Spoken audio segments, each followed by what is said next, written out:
And now it's basically just been time capitulation, right? It's just like everybody's getting bored, everybody's wanting to give up, like the broad masses, that is. And like that's exactly what happens before the move.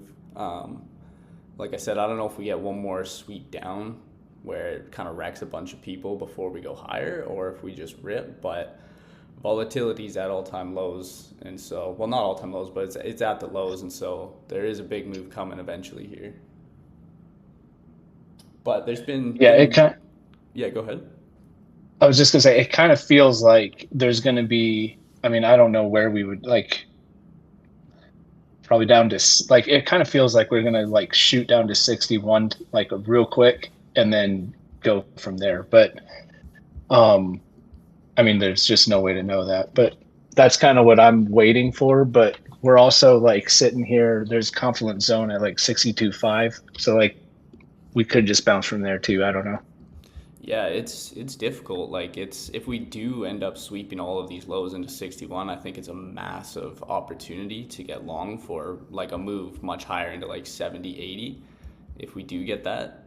But yeah, this, like, since the 9th of August, this like slow chop down has just been absolutely brutal. Share my screen quick here.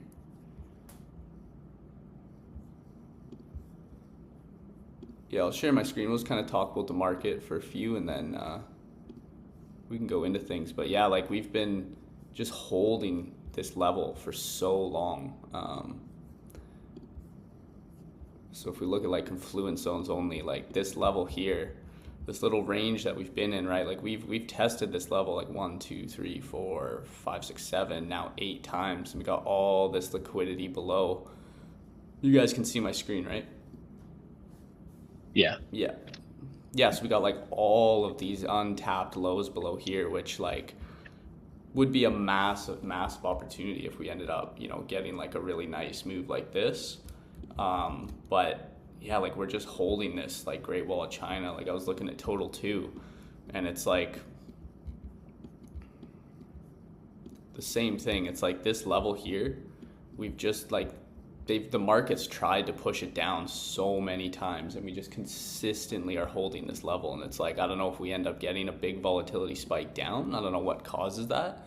Maybe some sort of, at this point though, it's like, what other news can come out, right? We've had the war escalate for weeks on end, months on end. We've had like Clarity Act be delayed, which was kind of expected. Like, I guess like a hot CPI print or some really, really hawkish FOMC or something could do it. But like, again, right, we're just holding. Like, so it's a big move's coming though, because like, if you look at high time frames, like, look at this compression. Like, Yep. this is just crazy, right? Bitcoin just holding this level, and it's like, as long as we do continue to close above, we do have the possibility to move back to at least 66 here towards this range highs. But yeah, it's tough here for sure. So if anyone else is, confused and struggling, don't stress too much, because everybody's kind of in the same boat, kind of hedging their bets on waiting for this, or expecting to push up. Like, this has been brutal, absolutely brutal here on Bitcoin. It's been a few outliers, obviously, like Pump and Hype, which, like, structurally, right, Hype bottomed out for a while, put in, finally we have like Hype, which has finally put in, some nice structure after trending down heavy. So, Hype looks good for a move much higher over time, and like a good coin to play trending is like Hype has been here, right? There's been a few alts like this that are worth the time of trading in this market, and then there's just other coins that, like, have been in the same choppy situation. So something's coming, but I'm just happy that summer's almost over, to be honest, at this point. Like, we're nearing the end now, coming into September, which is great. So hoping over the next month we actually get some much better trading conditions and some more volume into the market, which is good. But yeah, so basically I am going to start bringing some people on. Like, we've had Kirby, who's been, how do I stop sharing here? So Kirby's been in Woodsbot for well over a year now, and I remember when he first joined, he was attending all the streams, using all the tools, getting involved in the community and stuff. really like pushing to learn and grow. And it's like, you know, I've been kind of even helping mentor Kirby with the tools and Woodsbot indicator and everything on DMs and everything. You know, he's always asking questions about how this works, how that works. And like, I've seen his progression over the last year. Just like, it's been amazing to watch. And now he's like taking his own trades, utilizing the Woodsbot tools and indicators to, you know, form his own strategies. Even, you know, starting to journal these out and see results on what works, what doesn't, and like just the whole motion of going through like the psychology of trading, the ups, the downs, you know, blowing accounts, or well, not even blowing accounts, but just like, you know, going through periods of blowing account. Yeah, fair.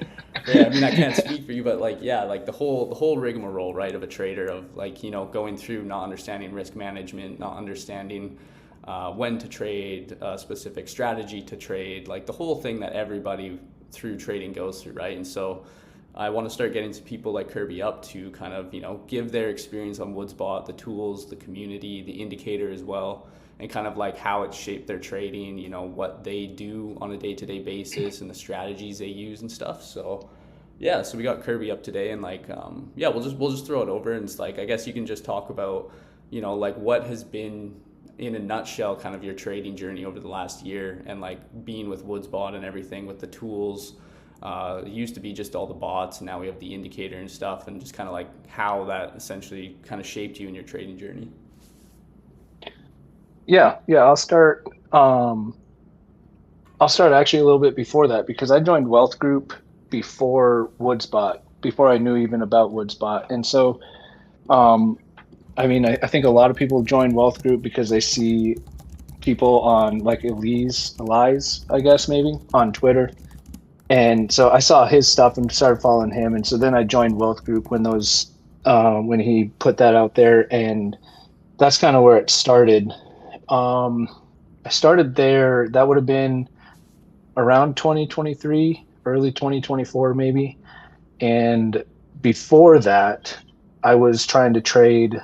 I was in the middle of trading like Dogecoin when that was all going on, that bull market. That's when I started, and it created really bad habits for me because stuff just pumped like crazy all the time, and that's what I thought was going to happen. And then the bear market hit, and that was kind of a rude awakening for me. So whatever I made during that bull market, I basically gave everything back. Started following guys like Bryce, Rigo, Tariq some.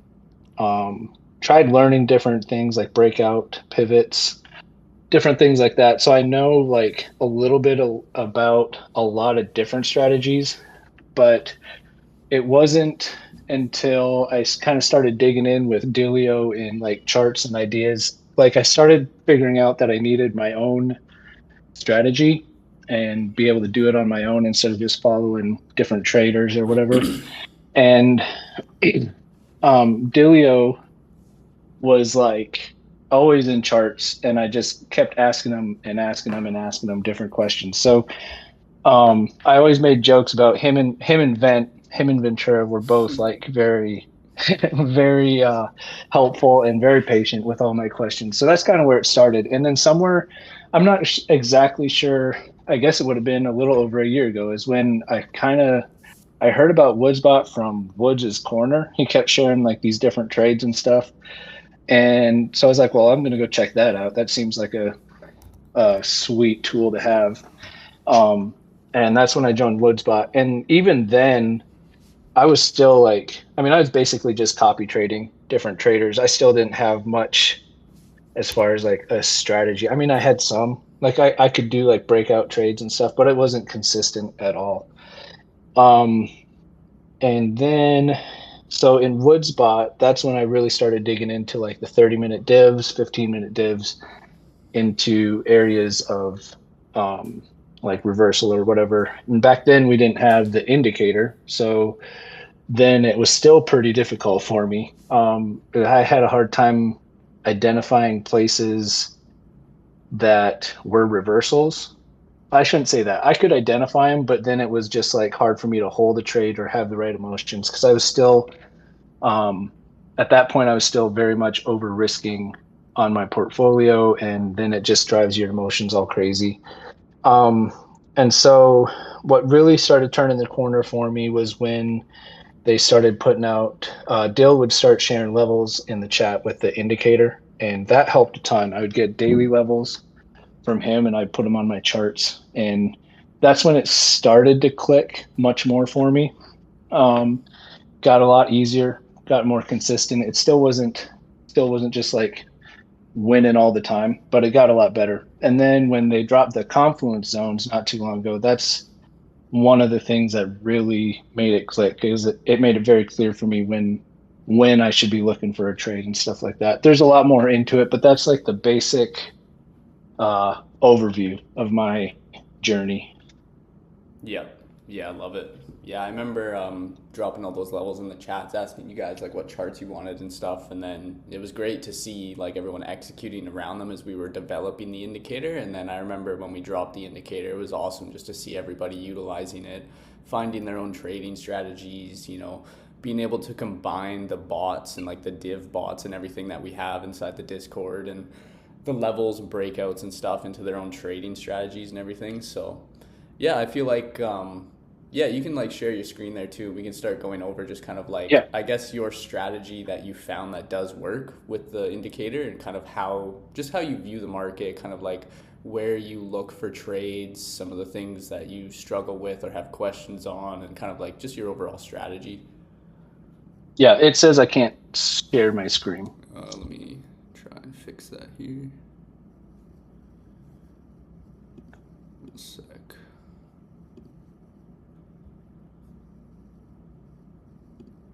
Yeah, I would say the biggest thing for me was figuring out risk management. Once I figured out risk management, and I mean, it's ridiculous because it got preached to me all the time in Wealth Group, even before Woodsbot. They were always telling us to manage your risk, all that stuff. And it never clicked until I got in Woodsbot, honestly. Once that happened, then that's when I was able to actually figure out what strategy would work for me. And because then you actually get like data that is consistent, and you can see like, okay, this setup didn't work because of the setup, not because I got emotional and closed this trade out way too early. Yeah, exactly. The levels are great for that. So I'm just going to try and figure out here how to allow you to share. Otherwise, I might have to share for now.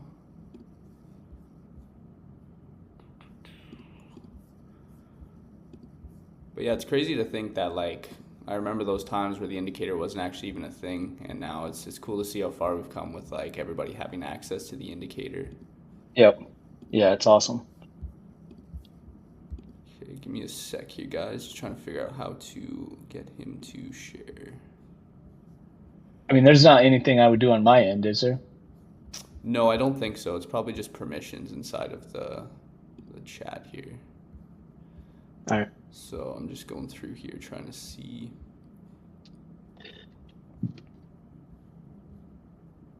But yeah, so like just kind of piggybacking off of that, well, you work on that, Dill. Yep. It was kind of like, so it was risk management for me, and then getting more serious about journaling. I've journaled off and on most of my trades for a while now. Back when Mello was in Woodsbot, I guess he's still in. He was a lot more active before, but he was sharing stuff for Chat GPT, and that's when I started like how to journal with that. And so that's how I started, and that was super helpful because it sounds silly, but you can literally like walk through every trade that you do, and it'll like walk through your emotions, and like you can tell it like these are my rules, how much I want to risk per trade. It'll call you out if you risk too much, kind of thing. That was super helpful for me to start journaling, because it like actually made me face my bad decisions, and it also gave me data to go back to. So that's kind of how I started journaling, and then from there it's kind of evolved into just a spreadsheet that I have that I journal it, and then I'll take a screenshot of that journal and send it to Chat GPT, and then it will give me like an overview of all my stats and stuff. So I still get the same data. No, it still says I can't. Okay. Still. Okay, yeah, just keep going. I pinged Talisman to Okay. see if we can get that going. Yeah. So then I journal all my stuff in that spreadsheet and put it into Chat GPT, and it gives me different what am I trying to say? Different things that it notices in my trades. I'll have notes in my journal so it can read those as well. And that's kind of how I go about journaling my trades. And then it kind of shows you exactly what types of trades are working, what types aren't, and stuff like that. Helps you keep yourself accountable. So I would say, like, for me, risk management and journaling were I mean, outside of like the tools of Woodsbot, but like those two things for me were very, very important for me learning how to be more consistent. Yeah, that's beautiful. And then once we get there, I think you might be able to share now. Try again. You might have Yeah, it to. looks like it. Yeah. Okay, sweet. All right, there we go. Sweet. You guys can see Kirby's screen there?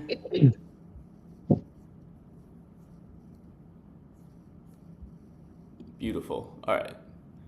Yeah, so you can go back into like kind of what you're talking about and how that helped and kind of like how you were journaling your trades and everything and how that actually impacted your trading overall too. Because I know Yeah. I preach journaling and I don't even journal as much as I should, but like you really learn a lot about like your strategy, what conditions you trade well in and don't trade well in, kind of your patterns and stuff. And Kirby's been a really shining example of that as of late. Yeah. So I took these. This is an example of my journal. Like halfway through July into now August. I mean, it's pretty simple. It's just what coin, what kind of trade, 30-minute div into confluence zone, 4-hour oversold.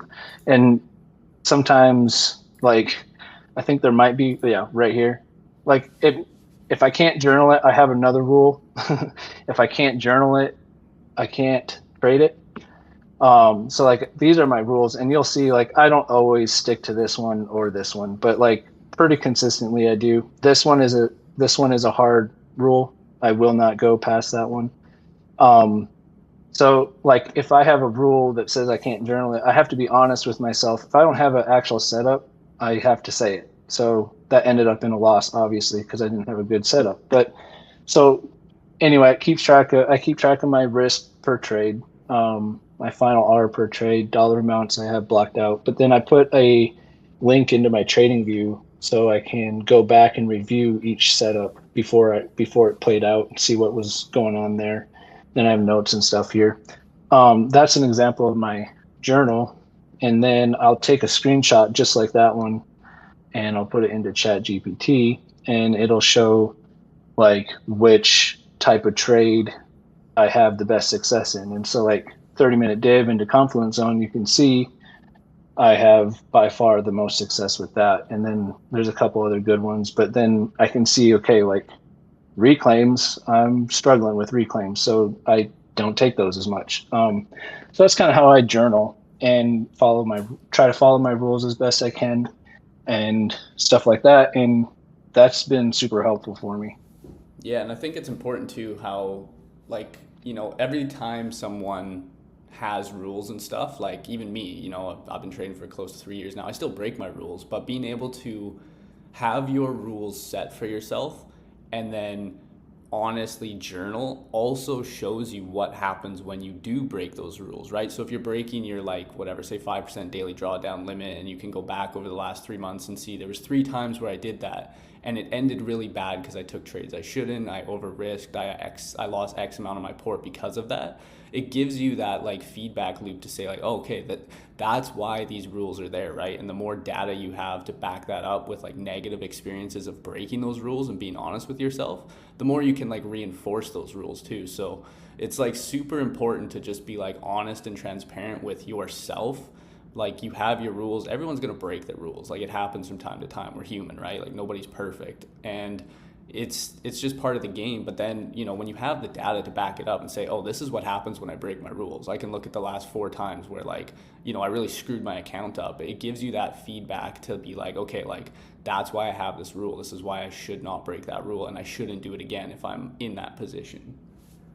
Yeah, the daily drawdown rule is, I mean, 5% may not seem like a lot to like go down, but like if you do that for 3-4 days and you're going down 10%, you're like blowing your account quick.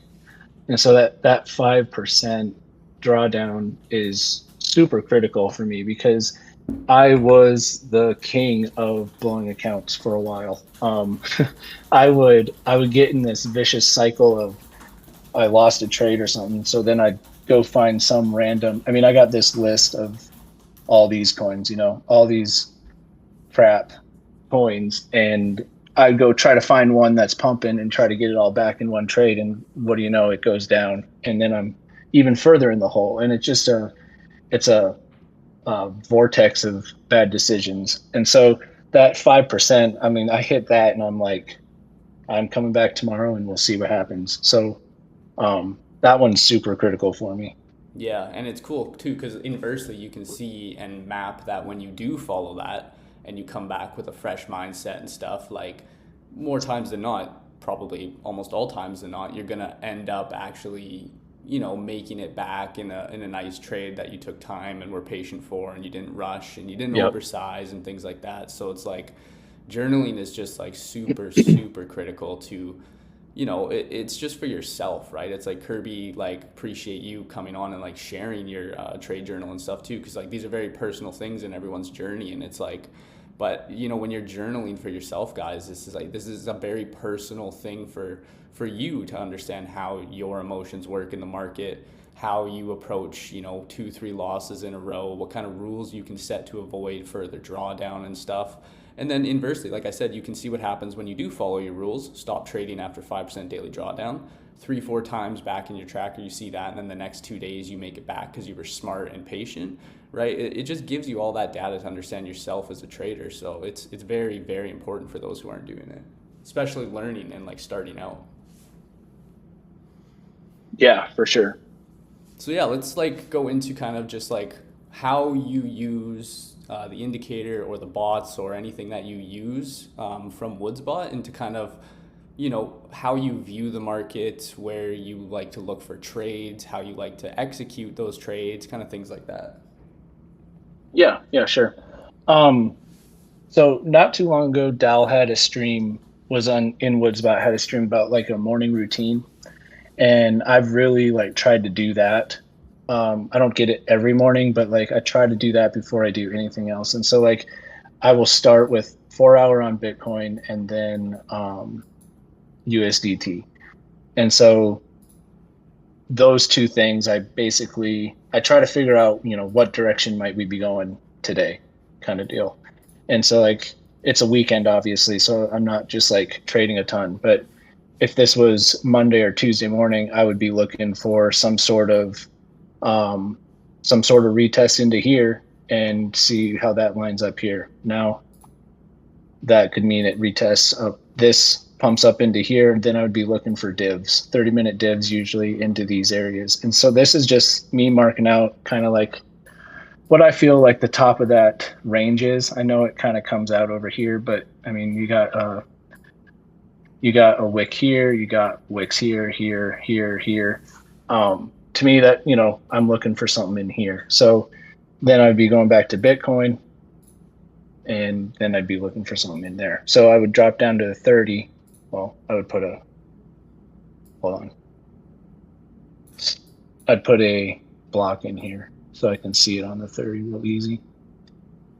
So then I would be looking for some sort of oversold 30-minute div into here. So I know the indicate, or the Woodsbot has like the different OBS 15 or 30-minute divs, 4 hours, stuff like that you can get alerts for. I don't really use those.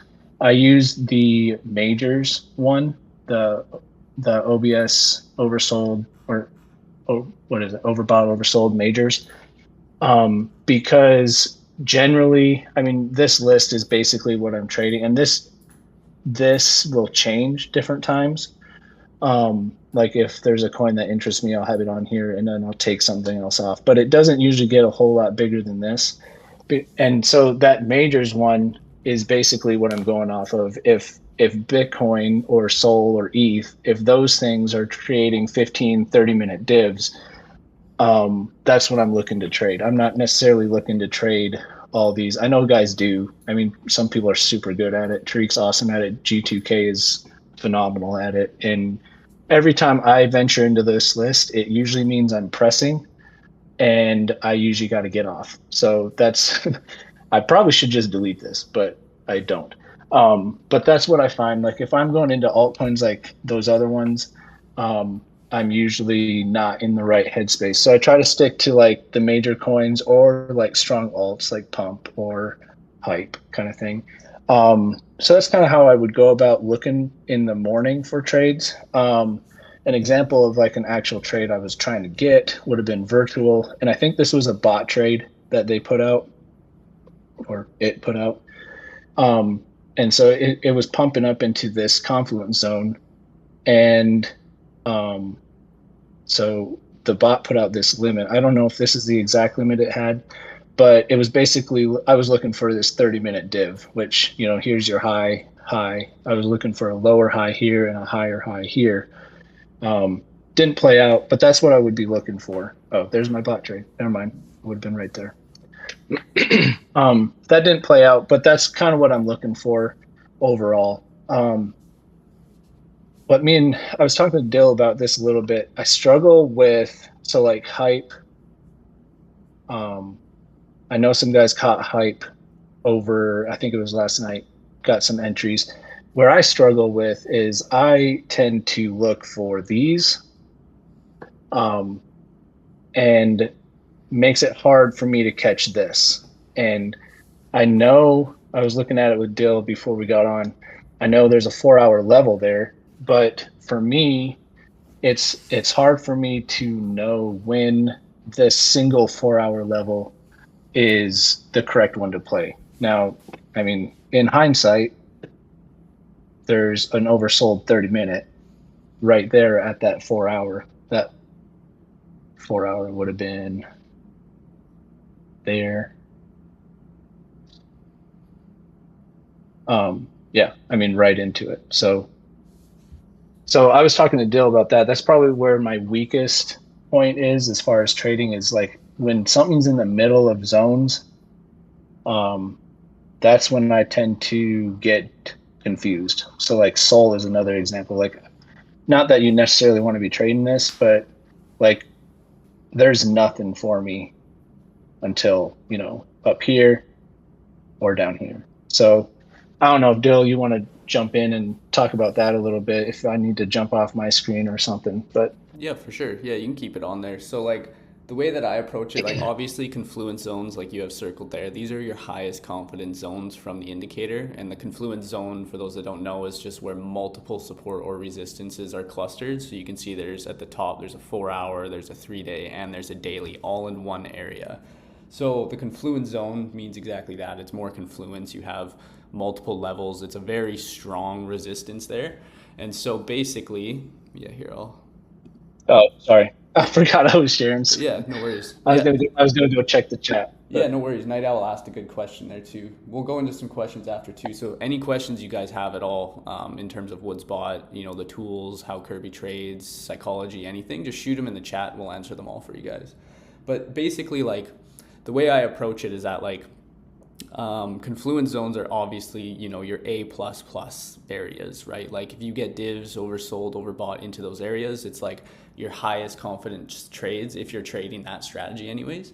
But that doesn't mean that you can't trade the same strategy on single levels. So basically the way that I approach it is, you know, I let the indicator and the RSI tell me when a good trade opportunity is. So the way that Kirby has that 4-hour there, right? It's like, first of all, when you're looking at this, you can kind of see that this is the mid-range of this kind of higher time frame range. And you can see that price was consolidating a little bit below. before it ripped through and it kind of rejected, and then we pushed up through into the confluence zone, and now we retested below. So you can see, just like from a high time frame perspective, that this is a level that we want to hold, and the retest we should hold, otherwise we're probably going back to that confluence zone below at 53. And so, you know, I look to the RSI to tell me, like, are we oversold or overbought, and do we have divergences into that level, which is indicating that, you know, if we have the oversold in RSI divs into that level, it's telling me that like sellers are losing momentum into a level of support. And so I try to not necessarily let my personal thoughts of, oh, this might not be a good level for XYZ, right? It's like if it has overbought or oversold, especially 30-minute divs into the level, then for me, that's the market telling me that, you know, we're coming into a level of support, and the sellers in this case are losing momentum. And those are the triggers in which I would look for the reversal. And so, like, one of the things you can do if you're unsure of like single levels and stuff is just try and look at where the market is in terms of Bitcoin and ETH. And it's like, you know, if Bitcoin and ETH are also at support, they also have divs and stuff, it's more confluence to take that trade. But yeah, like the confluence zones are definitely like your A++ areas where you're most likely going to get reversals and or flips. But that doesn't mean you can't play the single levels the exact same way that you play the other levels. And, you know, you don't have to trade single levels too. You can trade just strictly confluence zones also. But personally, yeah, I trade the single levels as well, just as much. And then it's just about looking at like a higher time frame view of like, it's a very clear level, that 4 hour, that, you know, price should hold. Otherwise, we are going to go down to the lower range. And you can see, like I pointed out, that like hype structure has now started to bottom out and shift with higher lows and higher highs on the 4 hour. So this is the area you'd expect that higher low to be put in. So you can kind of just like quick snapshot 5 minutes of like the higher time frame markets and where it is and how that level interacts and how important it is. And then you just use the indicator and the oversold, overbought divs and stuff to just execute the same way that you would. Yeah, sure. But I know that's a question that a lot of people do have too, because like sometimes there can be a lot of different levels in there on like 4 hours specifically on some coins, and it's like, which levels do I choose, right? And it's like, that's kind of the question that I let the indicator and the RSI divs and RSI oversold, overbought tell me. I don't really try to answer it myself, essentially. Sure. Yeah. And I think so, like kind of going back to like when the first indicator came out, I'll just kind of show you an example. So I would have guaranteed tried to long here and tried to long here, which they might have worked out for like 1 TP or something. This is pretty good. But I would have been stuck sitting here trying to long on all these different levels, kind of going through here. And I would usually just chop myself up because I would set my loss or my stop loss too tight, or my risk wasn't managed or something. What the confluence zones did for me is it has eliminated all those lines, so to speak, and is like, okay, if it's in here, that's where I'm looking. Or if it's up here, that's where I'm looking. It really slowed me down and made me focus on like what you kind of like you were saying, the A++ areas, the places that are most likely to reverse. And it really slowed my trading down. And for a while, I took way less trades. And now I'm starting. The reason I was asking Dill about this was because I'm starting to try to figure out how to do, you know, these individual like hype again. So I'm trying to bring that back in and learn that again. But for a while, I just did I was just stuck with these and these. And I mean, it was good. It was good for me to slow down and just like be patient. Because I think there's I forget who kept saying it. You don't always have to be in a trade. Has always stuck in my brain. And now I can kind of see why they keep saying that. But anyway, I like what you're saying about the 4 hour.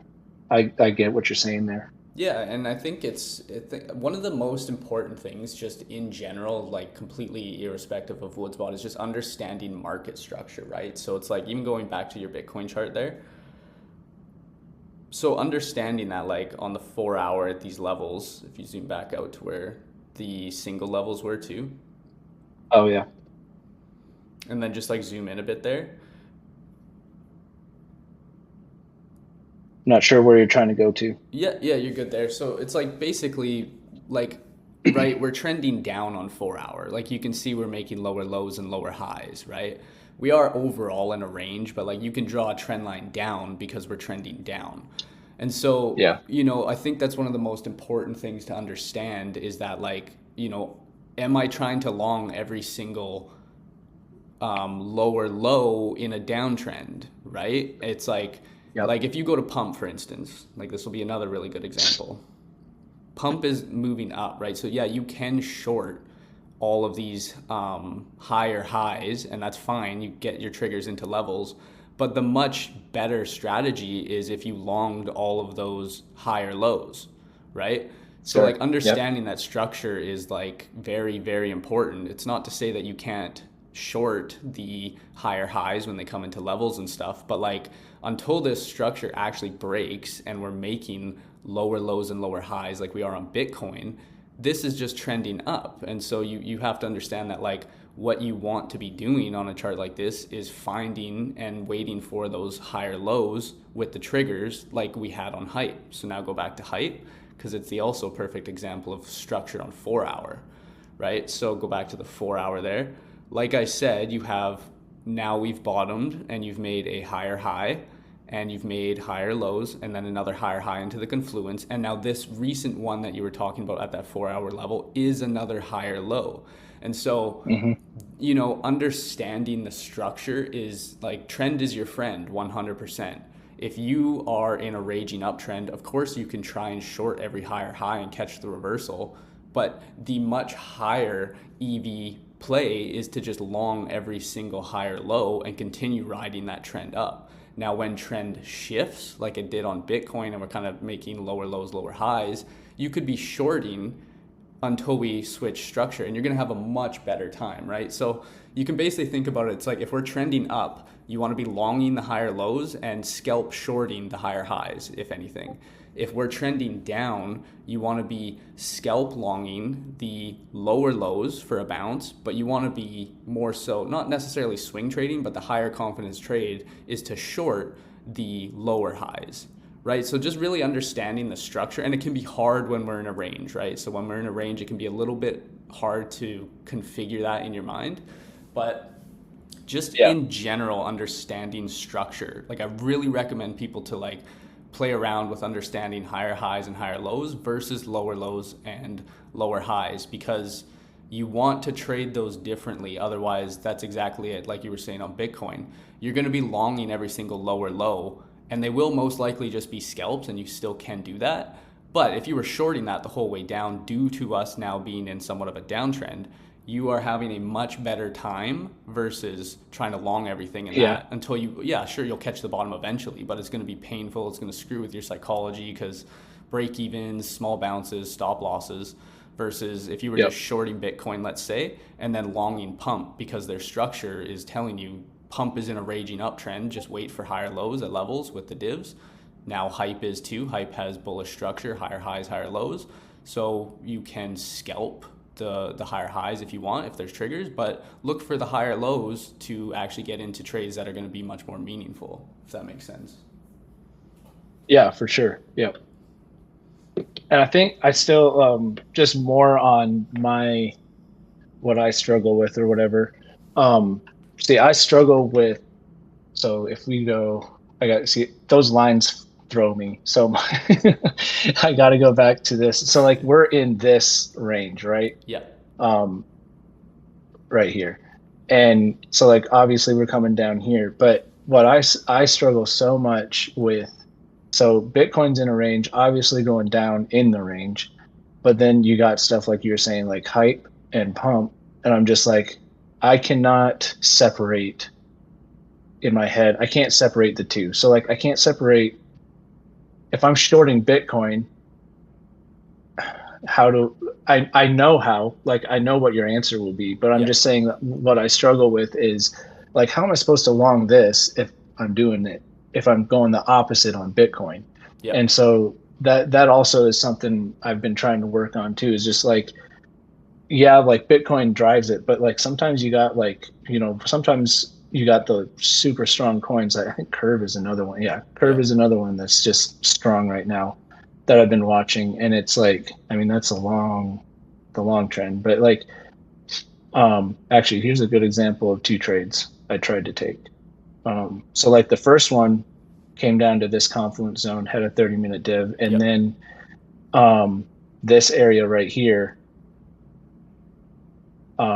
it came back down. And now, so if you go into the 30-minute, it had that the div right here, Yep. then had another div right here. I ended up closing this one. Um, whoops. This one I got stopped out right here. Kind of sucked. And then this one, I think I closed it out somewhere in there. Yep. Anyway, but it's just sitting there. But that's kind of what I'm looking for. But back to what I was saying, like I have a hard time like separating them out. And like say I'm long Bitcoin, it's hard for me to short anything else or vice versa. So Yep. I'm working on that too. I'm not very good at that. Yeah, People for talk sure. about hedging and stuff, and I can't get my head wrapped around it. It messes with my emotions. Yep. Yeah, and Teabag has a good point there too, and this kind of goes into like the daily kind of like market analysis that I always recommend people do. That even Kirby was saying he does is like if Bitcoin dominance is breaking down.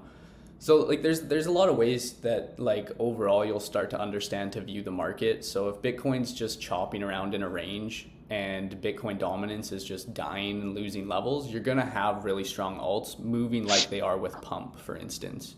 Now, if Bitcoin is just chopping around in a range and you have Bitcoin dominance surging and going really strong, alts are going to suffer horrendously. And that's okay because it's healthy for Bitcoin dominance to be going up in a range because that means that, majority of capital and dominance is going into Bitcoin. So it's like ideally, Bitcoin is ranging and we're going to break out to the upside most likely, or hopefully anyways, or else get destroyed. And then you'll see Bitcoin break out, you'll see Bitcoin start to find its range, and then you'll see dominance start to go down and ETH BTC will start to go up. And so capital will flow from Bitcoin after its move when it finds a range into ETH, which is now getting strength and pushing up. And then eventually you'll see ETH kind of start to find its range, and you'll see majors start to move like Sol and AVAX and whatever, all these other majors and hype and pump and stuff. And then it's kind of this like repeat over and over cycle, and that's like healthy market dynamics. Now we're in summer with time and price capitulation, so everything's just a horrendous mess. But dominance is a very important one to watch because if Bitcoin's just ranging like we have been and dominance is just dying off, you're gonna have those strong alt pairings like pump and hype and stuff continuing to just trend up irrespective of what Bitcoin's doing. And so it's a good one to look at on your daily, check, is just to see like, okay, is Bitcoin dominance super strong and it's just pumping and it's breaking out of a range. And then, right, if it is, alts are going to be very, very difficult to trade. And if Bitcoin dominance inversely is dying off really strong and Bitcoin's just ranging, then, there's going to be a few strong alt pairings that are really strong to trade like we see with pump and hype. And these are kind of like over time, 6 months, a year of like watching these charts and kind of like the way they interact with each other, you'll start to see that. But yeah, I mean, in this current market condition, this summer PA, this time and price capitulation, bottom of the bear market, low volumes and stuff, like my best suggestion is just like there will always be one or two alts that are really, really strong. For instance, it's hype and pump. Like hype now, but hype was dying heavily. But hype had a period where it was just continuing with bullish structure up and the rest of the market wasn't really doing much. Now you have pump doing that. And so there's always like one or two coins that, you can pretty much focus on just like waiting for pullbacks to long during these periods. But yeah, again, like all these things I'm saying they're very difficult during summer PA because, this is what it's for. We're at the bottom of a bear market. This is the most difficult time for people to be trading, for strategies to be working, for, anything to just be going smoothly. And so it's very difficult. But yeah, watching dominance chart, like T-Bag said, exactly, Zach a while back was just raging higher and higher no matter what the market was doing. There's always one or two outliers that are worth focusing on. And like, you don't necessarily have to be short Bitcoin and long alts. You can just say that, okay, Bitcoin's a piece of shit. Why am I trading this right now? When volume and attention are clearly on one or two other alts, in which you could probably take 1 or 2, 3 trades throughout the week on these higher low situations and, you know, easily make your weekly profits or your daily profits and just leave Bitcoin for now, right? Knowing that it's just kind of ranging meaninglessly.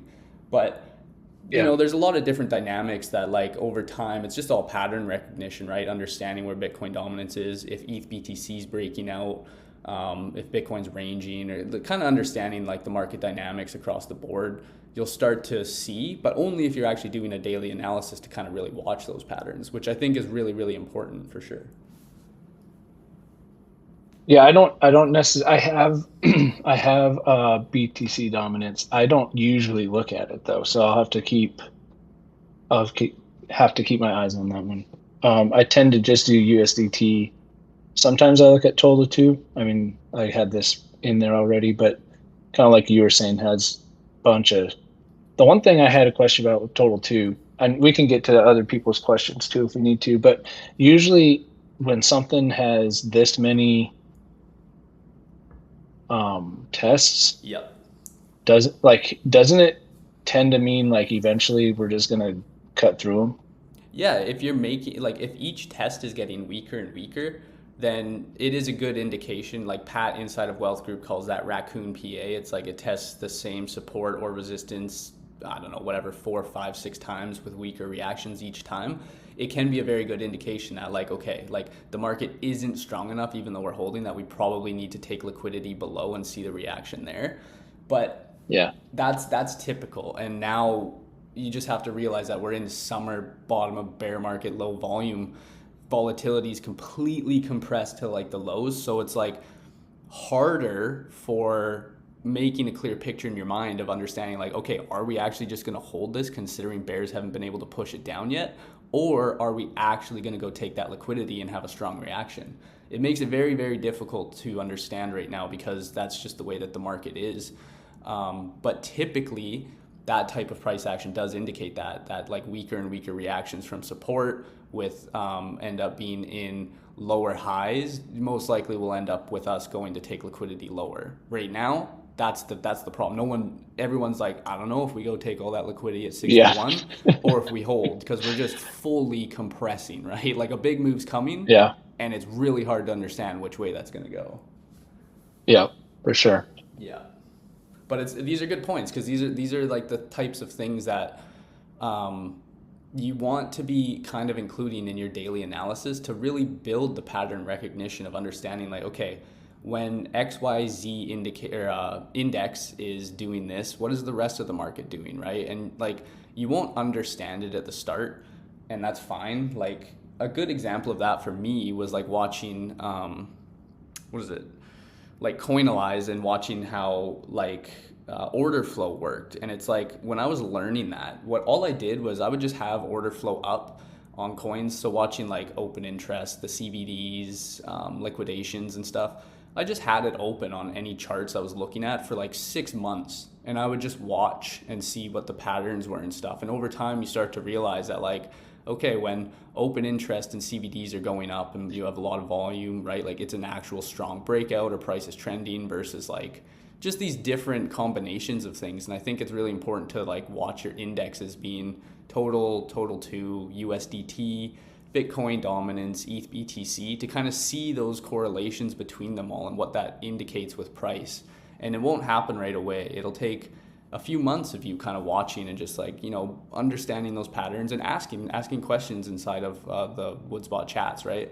I think it's one of the strongest things that you can build as a trader is understanding the overall higher time frame market dynamics and like what a day of price action could look like to really build out, you know, what am I looking at today, as opposed to just kind of opening the charts and being a little bit scattered and trying to jump into positions when you see it here and there versus, you know, kind of having a stronger overview of the market. So it's a very, very good muscle to build for sure. Yeah. And so with that, the talking about the morning bias or whatever, that has been super helpful for me because I can get overwhelmed with, you know, you have all kinds of different voices telling you we're going down, we're going up, we're like, don't trade here, go ahead and trade this one. Like all, like you can get 10 different viewpoints from 10 different people. And if you that's been really good for me to have my own bias and like try to stick to it. Yeah. And not saying I'm always right at all, but like that's been super helpful for me just in building confidence. Like I go on there, watch, Bitcoin, USDT, and like I'll have a bias, and sometimes like there's times like Woods will come on and be like, say the exact opposite of what I thought I was going to do. And it just really tests you because you have to like decide, like, are you just going to switch your bias then, or are you going to stick to what you are looking at? And yeah, if I stick to what I'm looking at, I might be wrong. I might sometimes be right and Woods is wrong, but like that doesn't happen a lot. But it helps you like understand, like, okay, if he's looking at it that way and then I'm wrong, I can kind of see like, okay, that's what he was looking at, and then I can adjust for the next time, kind of thing.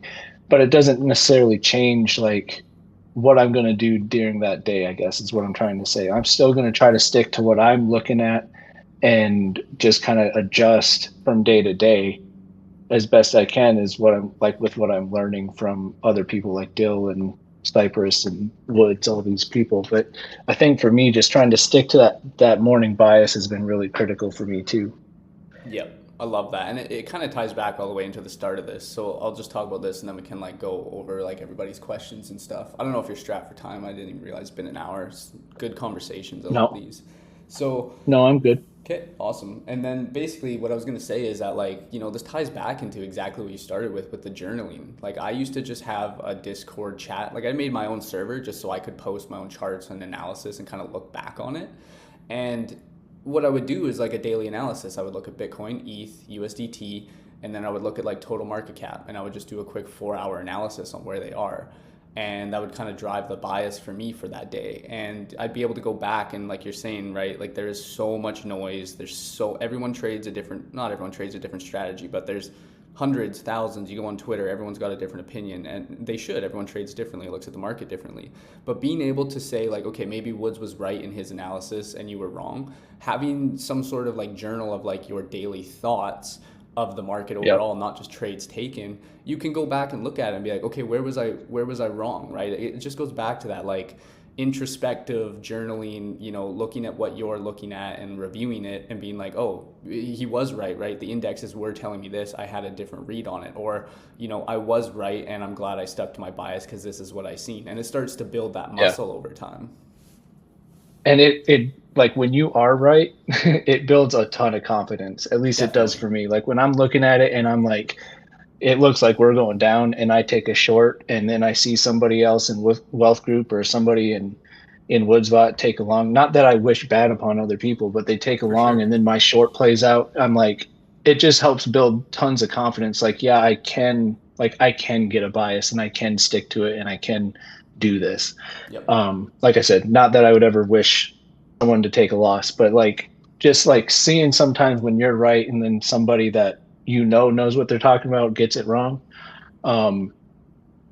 There's a confidence that comes from that too, and that maybe that comes across kind of wrong, but for me it's a big confidence booster when I can get something, when I stick to something that I think is right, and then I get it right. But yeah, and that's exactly it. Like at the end of the day, the goal is to become an independent trader, right? And that's not to say that like you have kids and a family and jobs and stuff that you can't, follow people like Woods and Dal and all these people, whatever. Like that's great. Like that's what it's for. We're here to help you guys make money, change your lives, but also to turn you guys and the ones that want to into independent traders. And that process of being honest with yourself and journaling and understanding what you're looking at, whether it's right or wrong, and then reflecting on it, both scenarios, especially when you are wrong, is what becoming an independent trader is all about. That is the exact process. And so, yeah, no, there's no ill will, of course. It's like it feels good when you're right and you followed through with your bias. You didn't listen to the noise. You weren't swayed. Like that is, that's like it's building that muscle to become an independent trader. So yeah, 100%. Yeah. And then if you take the times when you do get it wrong and learn from them, then it sucks to lose. It sucks to get it wrong, but at least then you're taking something from it. Yes, you're learning, right? Like it's, Yep. and this is why risk management is the most important thing in the world, because you're going to be wrong and you're going to be wrong a Yeah. lot. That's the point. Yep. Now, it's what you do when you're wrong that matters, right? If you just ignore it and void it out in your mind and say, oh, whatever, fuck that, I'll take another trade and make it back, whatever, right? It's like that is the negative reinforcement loop. It's like you should want to be wrong, but you should have your risk managed so that you can learn, because that's how you get better, right? And it's like that's the Yep. whole process. And it's like you're going to be wrong 1 million times, and I don't care how good of a trader you are. If you've been trading for 10 years, you're still going to be wrong another million times. There's never a point in which you can't continue to learn, and being open and aware and stepping into that is how you become a good independent trader, build a strategy, understand the markets and things like that. So no, it's been a really good conversation, and let's see what we got in the chats. I know there's a few questions there from people, so we can dive into those.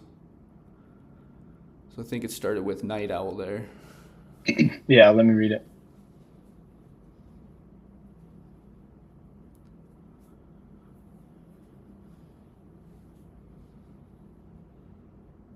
So basically asking about stop losses, right?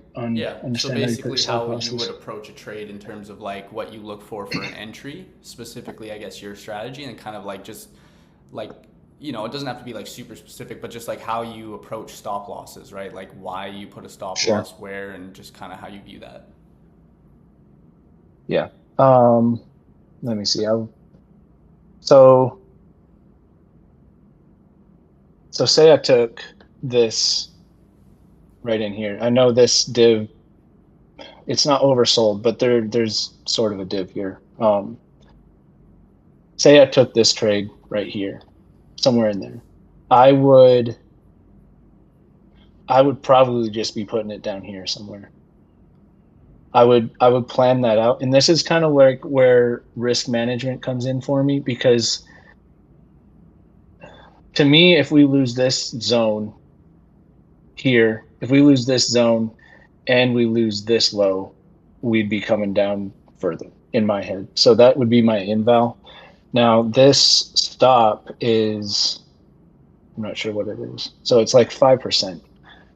So it's not like a small stop, but that's where my risk management comes in. Like I'll put this in, I'll enter here, put my stop, or before I enter, I'll put in my stop, and I will see what my risk is before I ever enter. So like this is my stop here. Say I have to risk, like my rule is don't risk more than 3%. So then I'll put in the correct amount up here to only risk 3% on a bigger stop. So like my position might be smaller, but that's kind of how I would go about, like if I took this trade here, that's how I would go about getting that stop location. Now I know some people talk about like you don't want to necessarily put your stop right below a low, because you'll come down here and you'll get that sweep and then go. So that's part of it too. But I would say if that's the case, then just look to enter down here if you get stopped out. I mean, because if you manage your risk, you shouldn't be over emotional. You shouldn't be, it should be much more mechanical. So if that is the case and you feel like, okay, well, we got the sweep, here's a div down here, we're oversold, like this is a good spot. I don't know, maybe there's a level down there. Like, so yeah, like if we come down, if I take this trade, we come down here, I get stopped. Well, there's also, 4-hour and daily right here. So if there's a div right here, if you manage your risk, you can kind of be a lot more mechanical and unemotional, and you can enter a trade down here then. So that's kind of how I would go about it. I don't know if I think that answered your question. Yeah, no, exactly. And it's like with stop losses, it's probably the most common question I get on streams. And so I'm going to do a stream eventually for you guys too on like stop losses and how to view it in placements and stuff. And like, again, this goes back to understanding structure too, because like where like a stop loss, you can use static percents for stop losses. Like I know Woods does that. There's nothing wrong with that. You can use, a static 3% stop loss expecting, a 6% move, 2R, whatever. But like you want to learn in general in like very basic trading, like where a trade would actually be invalidated, right? So if you're taking a long on, let's say, a higher low, you want your stop to be at a place where, like, if price goes to your stop loss, it is a true invalidation because you're probably going to reverse the direction you're going in, or, you know, things like this. So it's like learning basic market structure, support, resistance, supply, demand, things like that is very, very important for understanding like where to place stop losses. And over time, you'll start to understand like where a trade, if price goes and you're long and price goes down to that point, you're most likely going to reverse the direction that you're going, or you're going to lose a very critical support or resistance. And so your trade is truly invalidated, and you don't want to be in that trade anymore if it goes there, because you're most likely, in this case, if you're long, price is most likely going to go down. And so it's not always super clean like that, but these are just very general basic things from learning structure and liquidity, supply and demand, things like that, that can really help you understand where to place stop losses. And it's probably one of the things that people struggle with the most, because it's not super clear in every trade. There's a lot of variance and a lot of things to look at and stuff. So like we'll definitely do a stream going over like stop loss placement and things like that. And one of the other things you can do on that note too is using the Woodsbot levels. So if you take a trade at a 4-hour level and you have like an oversold 30-minute div, and you have like another 4-hour level, let's say 3 or 4% below, you can put your stop loss at that lower level below.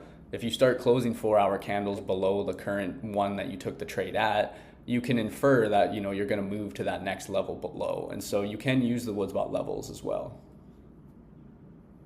Yeah, and I was just going to say, like, if you got stopped out here and you ended up taking this trade, that to me the chances are honestly you're probably just going to retest that and come back down, because you lost. I mean, I might be wrong on this, but if you lose that structure shifts. Exactly. If I'm not wrong, right?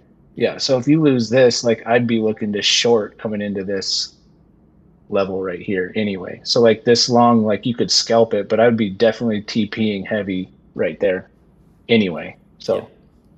And that's exactly the point of understanding structure, right? Because if you do go down, you take those lows where the first trade stop loss was, and you start actually closing some 4 hours below, you're now shifting structure from higher highs and higher lows on the 4-hour to now, you know, it's still to be seen whether you put in a lower high, but you're most likely switching structure to actually make like a bigger move down, where now you'd be looking to short retests on resistance versus long retests on support, essentially. So like that's what I'm saying with market structures. It's very, very important to learn is like general basics of TA to really understand these things, especially stop losses.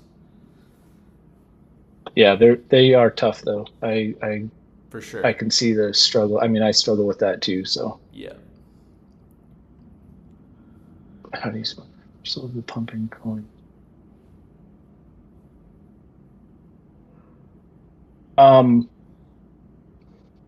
So when I don't know, I feel inadequate to answer some of these questions, but with pump, like this is a sustained uptrend like we were talking about before, so it's super strong. So I would not necessarily say that the reversal is going to be just as big, because it's one of the stronger coins. Like shorting pump is not necessarily the first thing on my list to do.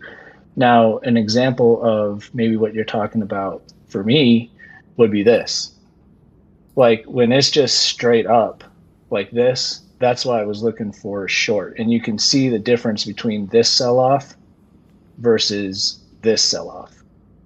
So in my head, I'm looking at, if it's like straight up pump, like virtual is here, that's when I would be like, okay, now those tend to be a little more risky, because yeah, this could just 100% just go like this and then boom, and you're done. But like that is more a short area than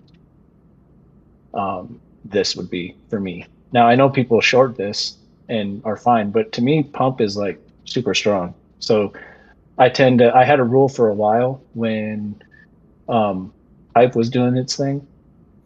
I had a rule like through here. I was like, I don't short hype. I don't care. I just don't short it. So that's kind of how I'd answer that one. Yep. Vlad. Yeah, that's exactly it, right? It's like You can, like I said, look to short all of these, moves higher on hype, but it's like hype is very strong, and pump is very strong, and it has like very bullish market structure. And so what I would look for if I was shorting that was for the bullish market structure to break, like we talked about. So like if you lost that 4 hour and 3 day confluence zone and then swept the lows and then came back and bearish retested it, that'd be an area to actually look for a short that is going to be meaningful. Yeah. And I mean, I don't know for sure. So like virtual, I would say never really broke structure. I mean, maybe right there. I guess it would have if it would have got up to there. But I mean, virtual is clearly in down. Like it's in a downtrend. So that's why that would be the difference for me, I guess. Yep, definitely. And you can see virtuals more so just ranging versus like pump structure too, for sure. Like that whole general area is more of a range versus pump is like the clearest uptrend in the market right now. Yeah, for sure. Yeah, exactly, Vlad. So wait for like structure to change and then wait for your next lower high to form. And then you would have a nice short there with clear invalidation, because then again, if you break that lower high and end up moving higher again, then now structure goes bullish. So you have very nice and clear invalidation.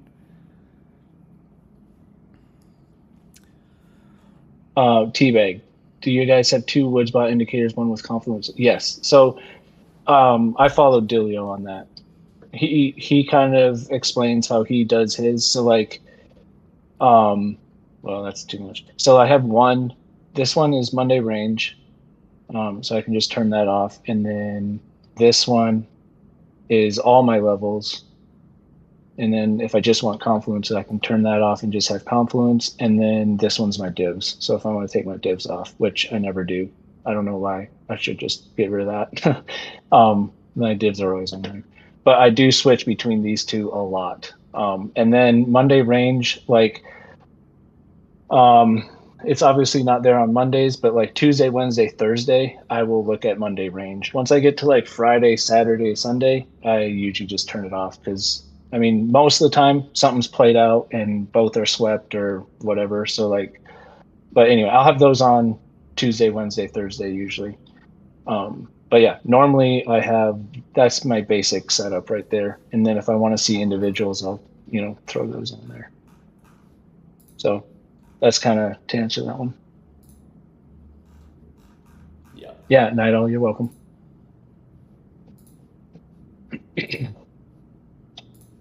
Yeah, man. Yeah, good stuff. Appreciate all the questions, guys. I know that sometimes people don't want to necessarily ask the questions, but these questions help everybody, with like the basics and understanding Woodsbot and stuff. So appreciate them all as always. And yeah, appreciate you coming on, Kirby, too, being so transparent and sharing your journey and everything like that. These have been fun. I definitely want to get, people up to continue to do this. So I hope you guys also enjoyed it as well. I think it's been a really good conversation on just trading in general. And, it's good to go over all the tools and how you can trade strategies and stuff, but just as important as going over things like psychology and journaling and trading journey that people have been on and things like that, because that's the stuff everyone can relate to, and that's the stuff that not everybody covers. So I hope you guys enjoyed this. Yeah, it's good to come on. I think I got the wrong. He wanted to look at Sky. I'll look at it. Sounds like something I would never trade, but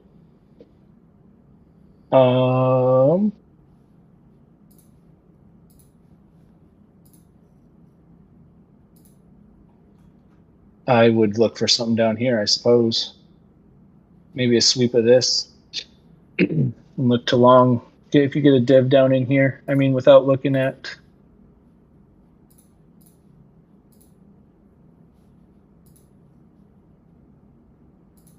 Yeah. I don't know. It's in a downtrend. I think that would be about the only place I would look for anything. Probably. It's kind of an important spot to flip.